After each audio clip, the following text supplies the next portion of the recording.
But alright, let's get started with Vacation Terminal. This is actually a game that the dev reached out to me on Blue Sky recommending. Wake up, go to work, go home, and repeat.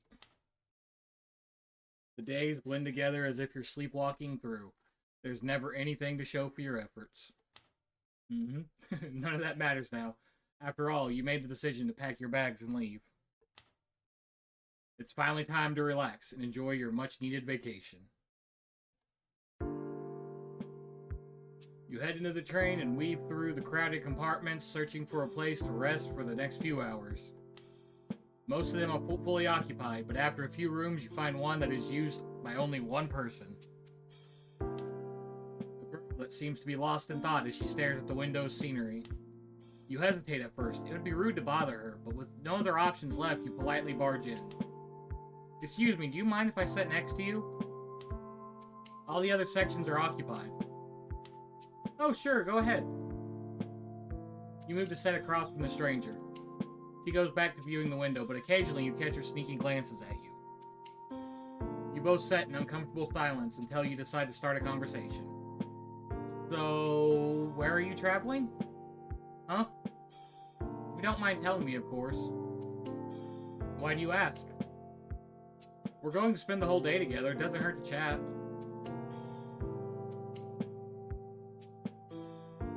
Sir, how's the audio balance? Oh, that doesn't sound that bad. There's a place I've wanted to visit for a while, and I finally got the opportunity to do so. That's vague. Not much for small talk, huh? Hope you enjoy it, though. I don't really have a specific place I wanted to visit. Just wanted a break from everything else. If you'd like to, I could even accompany you there. Why? Don't you think it's nicer traveling with people or something? Then ask a friend of yours. I don't have that many. I guess we have that in common. Wow, she's hard to talk to. Even with a pretty face like yours? If there's something you want, you should just say it. You're not very subtle with your intentions. Huh? Wait. I wasn't trying anything. You were kind of stiff and... never mind. You look slightly amused by your attempts to backtrack. What's your name? Gabriel. Yours? Eva. It might be Yeva. Nice to meet you, Yeva. Likewise. Hey, do you seriously want to come along? Before she could finish the sentence, there began a persistent rattle from the floorboards below. Do you hear that? What's up with that? I wouldn't ask if I knew. Without warning, your vision ceases abruptly. The last thing you register is a huge crash followed by an explosion. Day 1.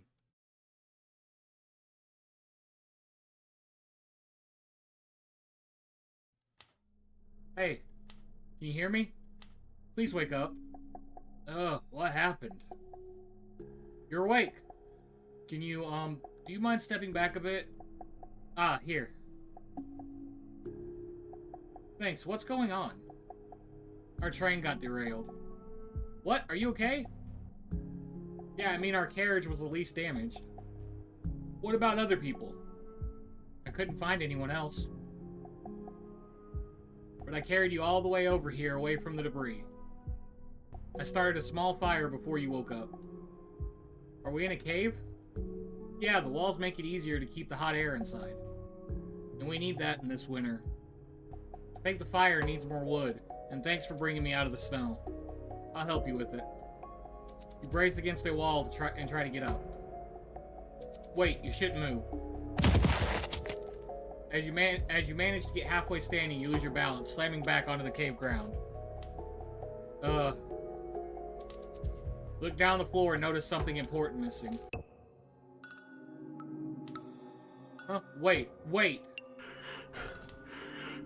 Where the fuck is my leg? Sorry, I couldn't keep everything attached. It's probably back at the train wreck. Other than that, you're intact, I think. You try to say something, but pain surges through your lower body, and you're unable to do anything other than holding back your tears.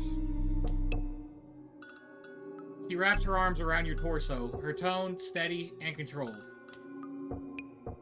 Look, I promise to take care of you until we're found. Those careless words came from someone who suffered at most a few cuts. Your voice begins to spill out in a frantic, unfiltered rush.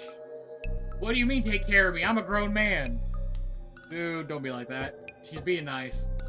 I'm just going to be an extra mouth to feed for you. You're going to eventually let me die out here. The tug at the back of your collar cuts you off, forcing your pitiful face to pull back from her shoulder and look at Yeva. Didn't I bandage you up? As long as we keep the blood loss in check, you'll hold up until help comes. Her tight grip jolts you back to your senses. Fuck. Ugh. I'm really trying to calm down.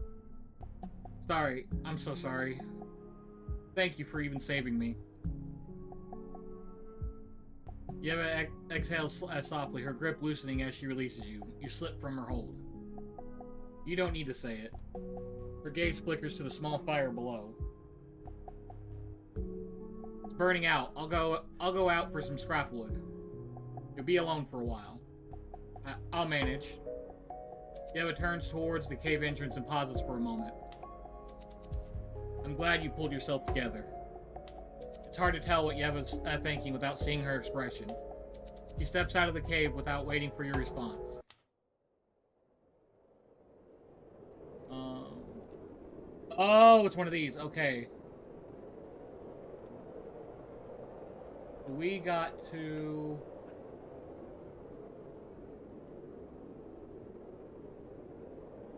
get... There we go. 10 canned food. Gonna get back to the cave.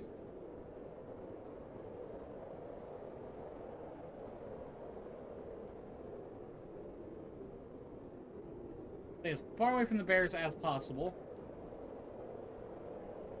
There we go. You return back for him. I'm gonna put it on an autosave. Actually, no. Let's put down I don't trust autosaves. Even in big games. I'm back. I was beginning to get worried. I wouldn't be away for long if I didn't have to. I wasn't complaining, I'm just glad you made it back. You must be hungry by now. I found some tin cans on the train that didn't completely crumble. It should last us for 2 days or so. What is it? Soup, from what I can see. I'm going to heat it up so it'll be a bit nicer to drink. Let me help. No. You should stay put. What? I don't want to sit around and do nothing. How are you supposed to help? Trudging around in that stump? Excuse me? I wouldn't want your injury to get any worse. You'd just be adding more onto my plate. Her gaze flickers downward, lingering on whatever's left of your leg. You swallow your pride and reluctantly nod. There's not much to do until the food's ready. Is there anything you want to talk about? To be honest, there's a lot I want to ask you. Help arriving, try to lift up the mood. Just in case something winds up with us dead, which is usually my history with these. I feel like that would bring down the mood, and when you're in a survival thing, you need to keep the mood up. Try to lift up the mood. Be honest, do you just keep me around to eat just in case you're out of food? No, not really. Are you sure? Because that's the only way I can think of being useful to you. Okay, that's a terrible way to try to keep the mood up. I think I'd use more calories eating than what you'd give in return. You don't exactly look ready to be harvested like ever. Okay, maybe that will work. Don't kick a man while he's already down. That's what help arriving. Do you think the station noticed that the train never arrived? Don't they have a whole system just for that? Yeah, right. So when do you think they'll send help? Even if they do, the chance of being found is too slim to rely on it. But it's the only thing we can look forward to. At the moment, but I'm sure we'll find another way to survive than just waiting. It's not like they'll take better care of you than me anyways. I'm jealous of how assured you are in yourself. It's really not just confidence. Huh? I think the food should be ready now. Ah, you're right. Time flies when you're having fun. At least for you. What do you mean? Was it boring talking to me? No, definitely not that. It's just this whole thing, plus my leg hasn't stopped hurting. Feels like it's still there. My head hurts just thinking about it. We'll see what I can do about that tomorrow morning. We both haven't eaten since we were on that train, and I'm starving. He brings the beaten up cans of soup over. It smells insanely good for shitty train soup. If you want me to feed you, I wouldn't mind. I'll do it myself. You obviously still have the capacity for that. Is she taunting you? No. It's not fair. I wish her arms had snapped off in the crash at least. Okay, now that's messed up. Thinking that way. Your fingers twitch as that awful thought flashes through. You shake your head and try to ignore it. Soon after, a bowl is gently placed in front of you. Sorry you have to deal with the food, even though you also brought it back. I don't mind. I think I like cooking on the campfire anyways. I've never gone camping before. That's probably why. You're optimistic to see this as camping. We might never get to go home after this. Maybe. There isn't any fear or melancholy in her voice as she acknowledges this possibility. That unsettles you a bit, so you decide to redirect the conversation. Anyways, your parents never took you to some nearby forest to play before? Is that a common thing? I'm not sure. My father used to drop me and my brother off in the woods. He did that whenever he wanted some time alone from us. I think he was trying to get rid of you there, Gabriel. Sometimes we stayed for a night or two outside. My parents never seemed to mind as long as we came back in time for school. I can't recall doing much of stuff like that when I was young. Oh, well, you didn't miss out on much in terms of camping, at least, I think. I mean, I'd rather sleep inside, but nobody else in the house would pay me much mind. It didn't help that I'd get anxious when he'd go out without me.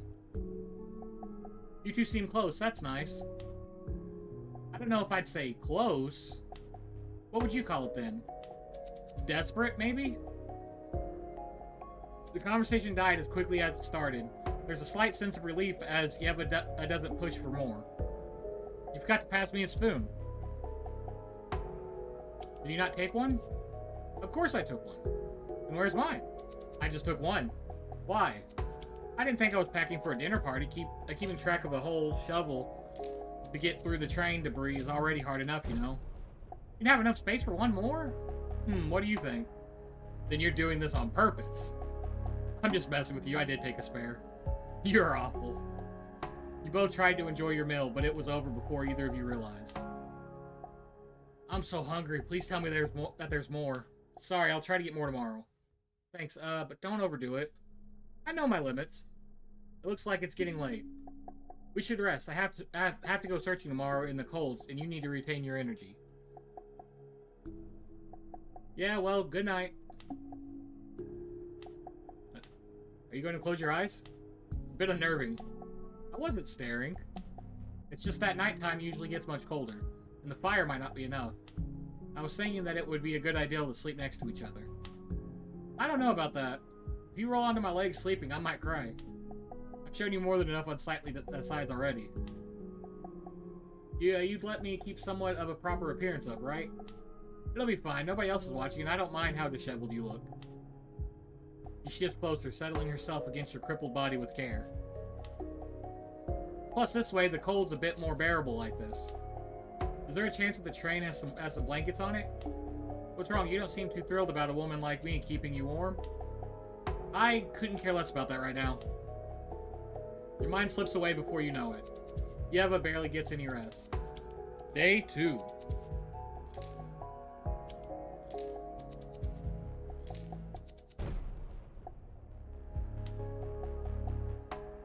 You're not sure how many hours have passed before your eyes peel open. You look down and see Yeva and her arms slithered around you. The weight of her touch sits uncomfortably on your chest. Yeva, wake up. Is the day already? You sound awful. Did you even sleep? Not really. Then my body temperature option wasn't enough for you. You should go find some blankets on the train. No, it's just that I was busy watching the fire. Couldn't let it burn out. Then you should have woke me up. We could have taken turns.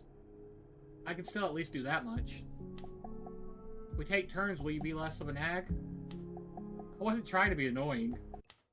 I just said that an unbearable itch prickles beneath your bandaged stump, like worms were oh no. Like worms were writhing in the flesh. You reach down, adjusting the browning bandages, but it doesn't seem to stop. Is everything okay? My leg just itches a bit, that's all. Let me see. Here. These bandages are getting old. I'll go back to the train to get some more. Thank you. Thank you. Be careful. Don't worry about me. Try not to touch it. It's not good for the wound. Okay, so we got 3... Thanks. Should we go for the... What would we even do against deer? We should probably not go near the deer. Okay, nothing happened. Obtain bandages, good. Obtain a warm blanket, even better. And more food, let's go. Now let's dodge the bears, those which should probably stay away from at all costs. You return for him once again. You're back. Of course. I'll put some food on the fire and then I'll tend to your leg. As your next meal's cooking over fire, she sets in front of your injured leg. She sets in front of your injured leg and unravels the filthy bandages with care. Tell me if it hurts, okay? It's fine so far. She seems more than just practice, but it's not really the time to ask. It's off. I expected it to look way worse. I thought my skin would be rotting off by now. If it was, you'd be running a fever already. Don't worry, you weren't sweating too much last night. You keep a close tab on your patients, don't you? Why did I read don't you? That's not even there. You keep a close tab on your patients, huh? She ignores your comment. Her fingers press the new bandages firmly into place, wrapping tightly, too tightly. You wince, but you don't complain. All done, it's over now. I brought extra back this time, so we won't run out too fast.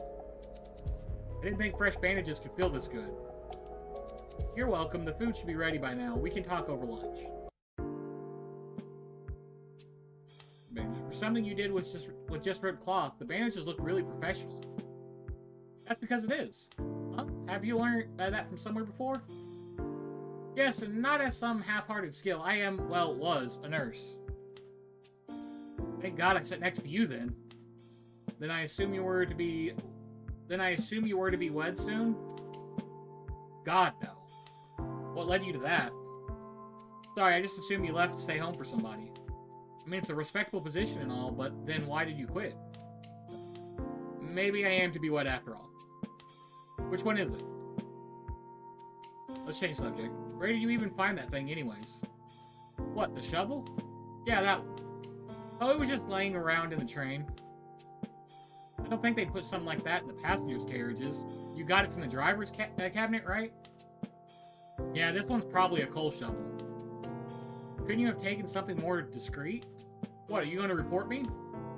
I don't want you to use that on me. So no, ma'am. You should sleep first today. I'll keep watch. Yeva looks hesitant about your offer, though her eyelids betray her and begins dragging shut. I'm not that tired. Right, and I'm thinking we could walk home in this blizzard while we're at it. I'd be screwed if you got sick or something. The dim moonlight catches the shadows under her eyes. For a moment, she almost looked fully awake. I'm getting worried that your body won't hold up if you push yourself like this. Tell me, what can you do by yourself, even with sleep? Her tone isn't mocking, she's asking you a genuine question. Huh? Just wake me up whenever. I'm sure you'll be tired soon, too. She turns away from the conversation. It doesn't take long for her body to slacken. The cave fills with her breathing, leaving barely any room for you. You're left staring, your nails digging into your palms. Your eyes drift to the rock beside her head. Don't even think about it, dude. It's only fair. Those words slip out under your breath. You can't help but smile as you mumble under your breath. Why am I smiling? You clench your fists and hit the top of your head in frustration. Quickly shuffle away from Yeva's sleeping body. Why couldn't I just have died in the crash?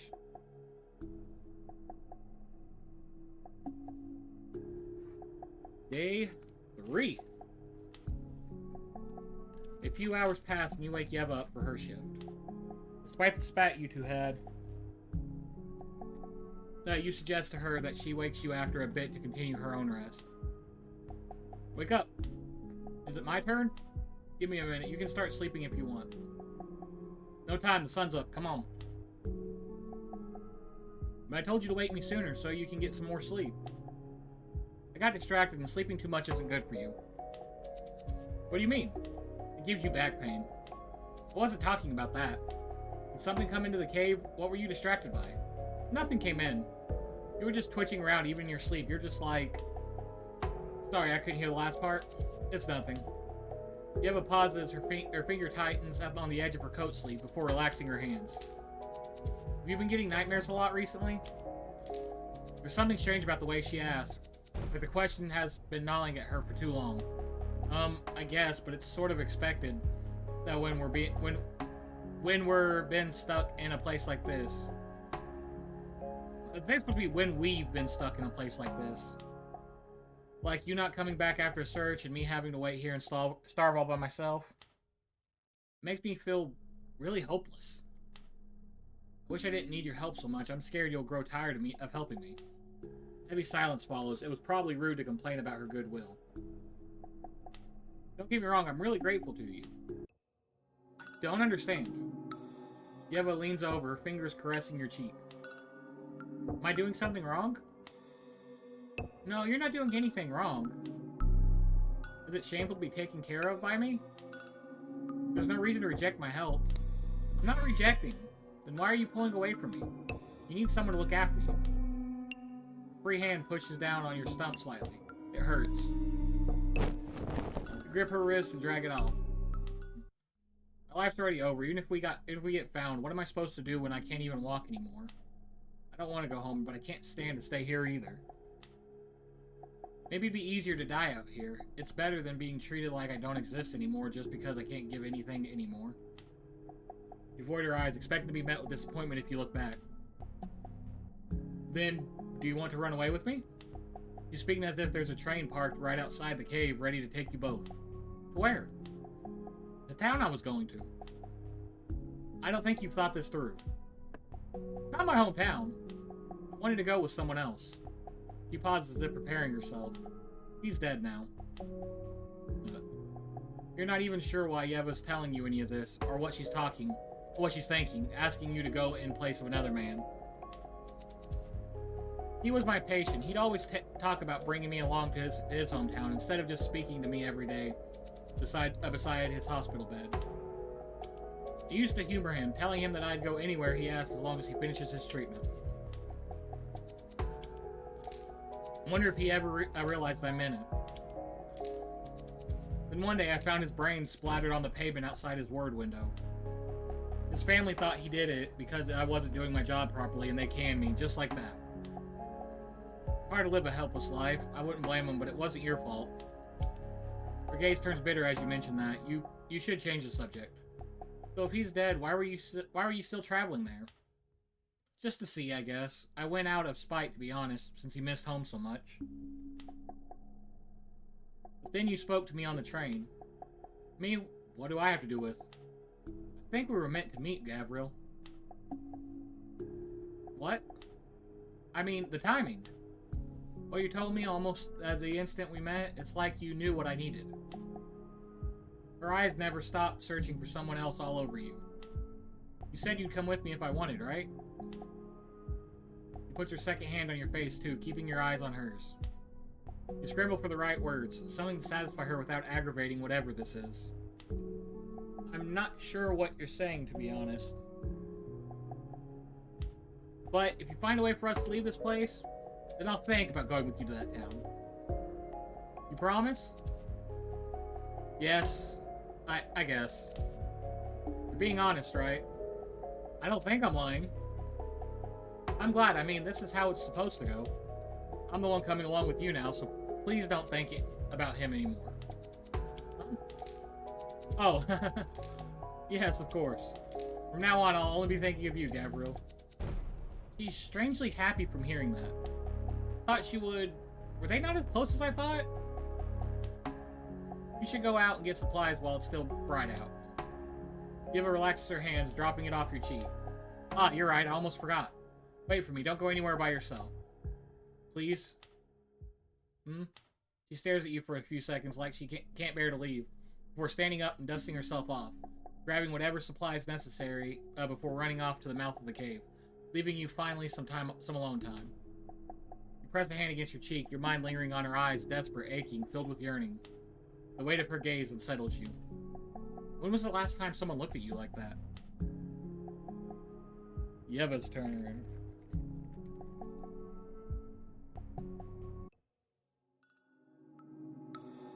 Oh, is this going back to day 1? Is there anything still worth taking here? I honestly thought the useful stuff wouldn't run out so soon. Guess that was naive of me. Piercing clang of metal echoes through the wreck, and a sharp clack, like something had been unlocked. What was that? You managed to hide behind a mangled door frame just a bit ahead. You look behind and find a disheveled woman inside the driver's compartment. Finally, this jammed door wouldn't even open with just the key. The woman stumbles on a dusty control panel mounted on the wall. An intercom. Please work. A burst of static crackles through the speaker, followed by a voice. Yes? Hello? Hello? Hello? I was on the train that derailed about 4 days ago on the line. I think we were in the middle of getting to blank when it crashed. Hey, she's a little crazy! Alright, we understand. Hello, miss, are you still there? Hello, if you still hear us, we've got your location. Please remain calm and stay where you are. We'll arrive as soon as possible. Over. You glance at the cracked head. Blood steadily pools below.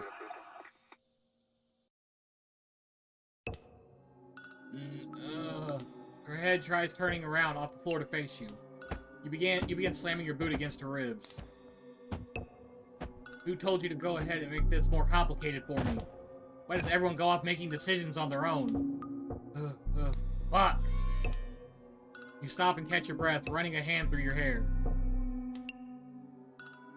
If nobody knows this chick's dead yet, she'll probably still work as a distraction. You kneel beside the woman's body, searching through her pockets. A wallet, some loose change then, a key card. You snap a corner off. This will be your excuse. You tuck it into your coat. Pulling on the warped door, you manage to force it back into the lock position, leaving the corpse station within. She's out for so long this time. Did she die off somewhere? What's she taking her sweet time for? Ugh, my stomach hurts. She usually trashes the scraps outside. Do I just crawl out there? It's so cold outside. I don't want to. Considering what we just seen, I'm gonna say no. It's cold outside. I don't want to. Plus, it's humiliating. Your stomach clenches. The dizzy spells make it hard to stay lying down comfortably. You drag yourself forward to the cave entrance just ahead. You peer past the threshold. It's so cold. How did you ever even deal with this? A small heap of cans casually dumped at the corner of the exit catches your eye. Scraps from last night. You shuffle toward it, only to find most of it picked clean, if not frozen into useless shards of ice. I'm the one who ate it, of course there wouldn't be anything left. You glance around searching, then you see it, a stain in the snow. Old blood? Clumped? Dark? Bones sticking out like brittle fingers? That's what she dumped the deer. What deer? We didn't get a deer. Brace yourself and push forward, crawling through the slush. You need something. At last, something glints in the frost, a shape half submerged, smaller than you remember. That's not right. Where's the rest of it? You lean closer. Is that meat? You reach toward it, instinct more than thought. Your fingertips graze something solid. Holy shit. Muscles, tendons, frozen raw. You pull and you see it. Familiar curve of an ankle, blackened toes curling inward.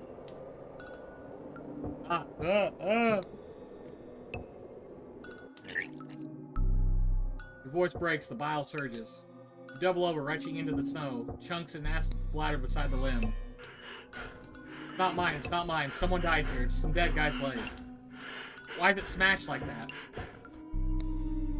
Another dry heave rips through you, but there's nothing left. I have to get back inside. You don't remember crawling back, only the cold and the pulsing in your head. Time slips, you wake to hands on your shoulders lifting you. Gabriel, Jesus. You stink like vomit. Are you sick? I'm just hungry. What took you so long? I had to drag a deer up the slope and you'll eat soon. Don't be dramatic. How do you even manage to carry the whole thing? Adrenaline, maybe. The antlers kept catching in the snow. I left a trail wider than I'd like. Is that why it's missing the head? Did you want it? No, I just meant you seem weirdly comfortable with this kind of thing. Come with the job. You stop seeing limbs as limbs when you clean them off the tables every night. You swallow hard. The ankle in the snow flashes in your mind. It's so vivid. I'm putting the food on the fire now. Thanks. Looks back at you again. Her eyes linger on your clothes, your face. Where exactly did you vomit? I don't see anything inside the cave. Your eye twitches. I was too hungry. I scooped it back up, swallowed most of it. Huh? Was that a joke? No.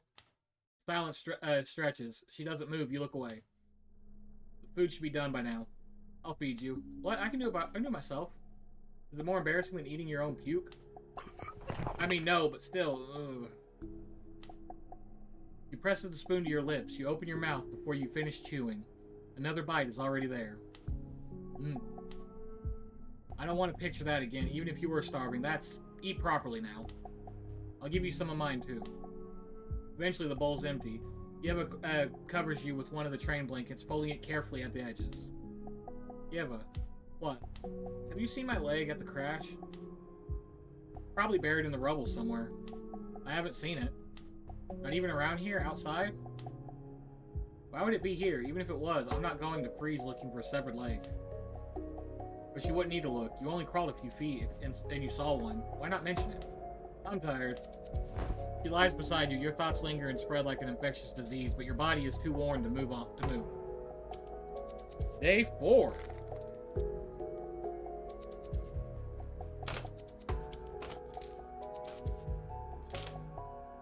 First thing you see when you open your eyes is Yeva snuffing out the fire. What are you doing? Quiet, there's something outside. He presses a hand to your shoulder, guiding you back against the cave wall. Her body is tense, eyes looked out on the entrance, unblinking. Silence stretches on you. Listen closely, then a soft thump, the sound of snow shifting in the mouth of the cave. Yeva exhaled sharply, dropping her hand from your shoulder and muttering under her breath. It's the bird. You glance toward the entrance. A few discarded cans lie half buried in the snow, barely visible beneath the rocks. Even if you throw the bones and meat far enough, those cans still attract animals. No. How do you know I throw them away separately? I just assume most people don't think the cans would smell like much, so they just don't separate them. You know, you've been acting strange since I got back yesterday. You go outside. Oh! We know she's a bit crazy because she killed that person. Well, he doesn't know that. But he doesn't trust her because of the whole seeing that leg outside.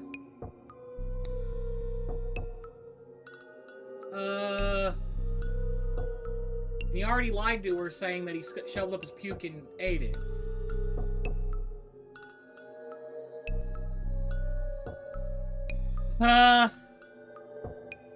In case this gets us killed.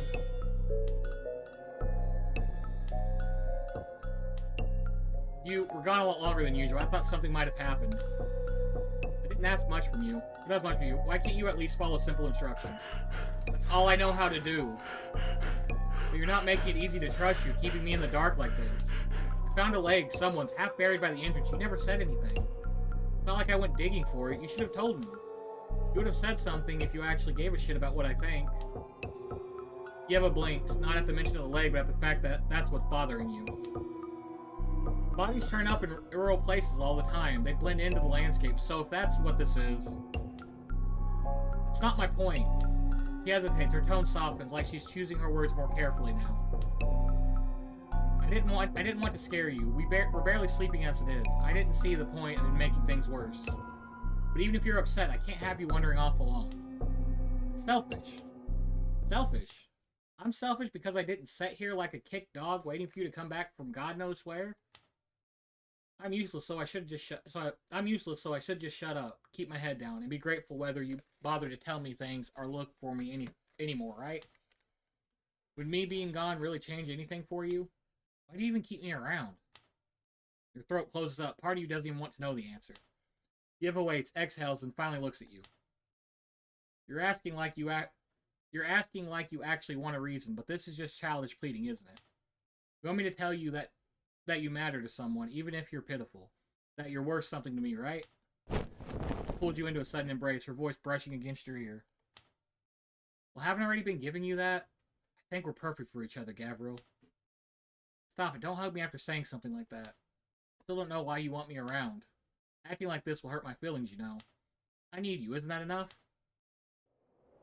Even with the campfire snuffed out, her words leave something warm in your chest. Not comfort, not really, just heat, like you're waiting to be boiled alive. You should spend some time sitting here and think it over. That should be plenty of time. That should plenty to do while I'm gone. Wait, you're leaving now? I spent too much time here today. She stands brushing dust from her coat. I need to check outside. Because of the bird? Wouldn't that be nice? Yeva tugs at her sleeve, smoothing the fabric slowly and deliberately, a nervous habit. You have to stay put this time. I'll come back, definitely. Before you can respond, she equips her shovel and hurries out of the cave. Her movements are more urgent than any of the days before. Okay, who's she gonna find and kill this time?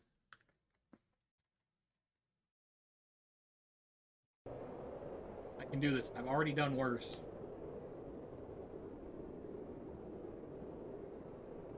You stop and stand in the middle of the snowfield for a while.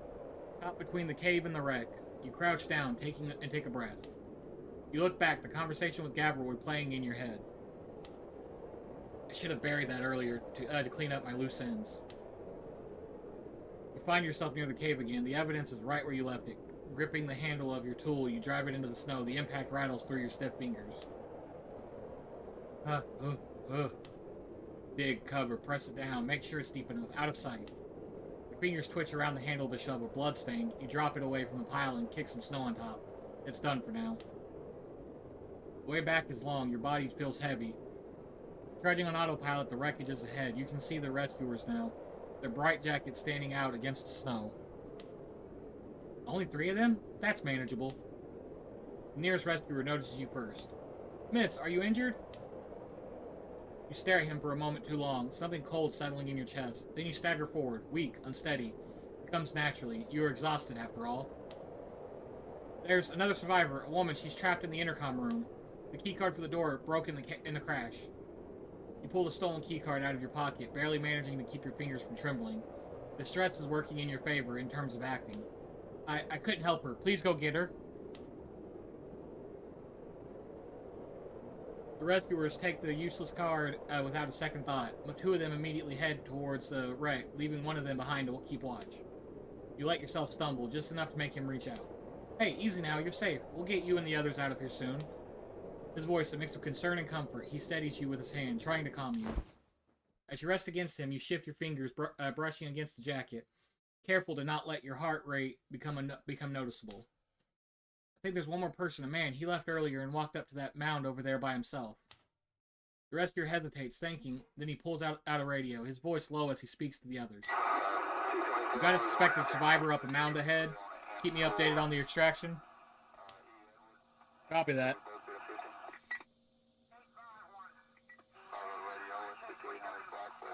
Wait.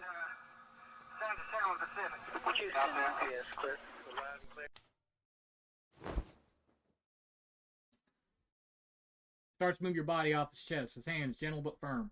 During this, you slip a hand into your pocket. Your eyes catch the massive shape of the vehicle ahead. It's as if 2 rectangular boxes were linked together on top of large chain tracks. There are deer corpses and blood trails from that direction. Get in. I'll need someone to point the way. He helps you climb inside. The seat is hard, cold against your back. You slide into the back seat of the front compartment. It's a cramped fit, but out of his immediate reach. The rescuer slides into the driver's seat. The engine hums to life with a low mechanical groan. The tracks scrape against the snow as it rolls forward. I think he went that way. The drive is silent except for the rumbling engine. The trees blur together. The snow looks untouched. Eventually, the vehicle slows. We're close to where you said. I'll head out on foot and start searching for him. Wait. He turns his head just enough to catch your voice. Damn! That's when the knife sinks into it.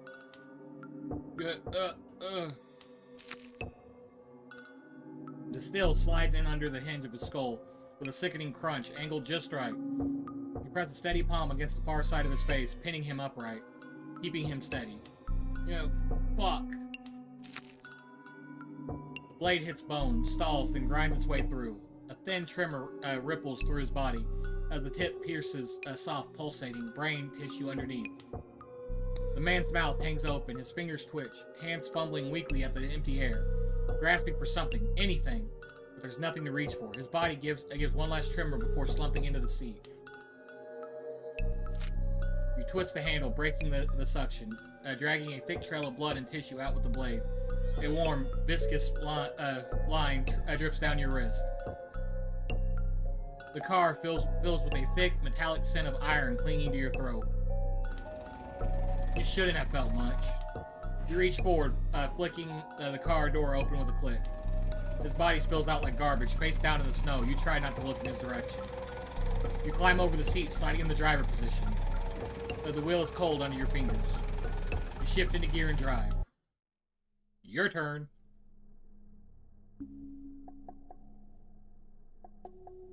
Where is she? A quick check shouldn't take this long. Maybe she's actually decided to actually leave me here this time. Was I really stupid enough to believe she'd stay without a use for me? Of course she'd get tired, especially after not listening to her. Thought wedges itself in your mind, an ugly, nagging thing. You squeeze your hands together, feeling your fingers pressed into the bones of your knuckles, a small, sharp pain, something to keep you from slipping too far into thought. You glance at the cave entrance, but quickly avert your eyes, feeling a twinge of guilt. There's no point in crawling outside again. A low, guttural drone, it rumbles through the cave like something alive, distant, but steady. What the hell is that? That sounds like... Is that an engine? A car, is someone here? Your body moves before your mind catches up. One palm slams against the frozen ground, pushing, dragging the rest of you forward. Stop, please, please, I've been stuck here. Your voices are all leaking with desperation. You see two hulking metal compartments linked together, rolling forward, carving a path through the snow to you. Slow as it comes to a stop, the door swings open. The inside of the vehicle is red, not splashed or smeared, drenched. It clings to the dashboard, the seats, the wheel. Veins of it drip along the windowsills. You can smell the iron flooding out the door. What the fuck? The sound escapes you when something between a breath and a laugh. Yeva? Why is there so much blood? Where did you even get this? Did you... You're disappointed that it's me who's in here? Her words coil around your ribs and tighten like a wire. Realization settles in your chest. Her presence has become more relieving than any hypothetical outstretched arms of a rescuer. Because it'd only be hypothetical. You don't have anybody in your life that has time to check up, let alone file a missing persons report on you. It was wishful thinking from the start. No, it was always just going to be you anyways, Yeva. You said you'd come back and you did, so I've never been happier to see you. You strain to lift yourself, dragging your body closer to the stencer blood, closer to her, just to feel her, to see that she's really come back just for you. Yeva's hand reaches out, bloodied but warm, the kind of warmth that urges you to not ask questions. I don't care anymore. It's cold by myself. You hold your breath and take her hand. She pulls your weary body out of the cold. You really did well waiting for me here, Gabriel. Do you still want to come with me even now? The front cabin is a mess. The rear is untouched. I can carry you back. I can carry you back there if you'd like. No, I want to stay next to you. I hope you won't mind the smell then. You fully enter the blood-slicked cabin. Yeva lifts you into the passenger seat, settling you against the cold window. Outside, the snow blurs into silence. How long can this last before it all comes crashing down again? Ending 2, her vacation. Okay, that was interesting. Like, I was not expecting her to be the reason behind everything. Crash, having cut off her leg, having killed at least 2 people. probably more, which is probably what you got canned. But yeah, that was interesting. I definitely been going and checking this out. It's free on itch.io. Yeah, this was interesting.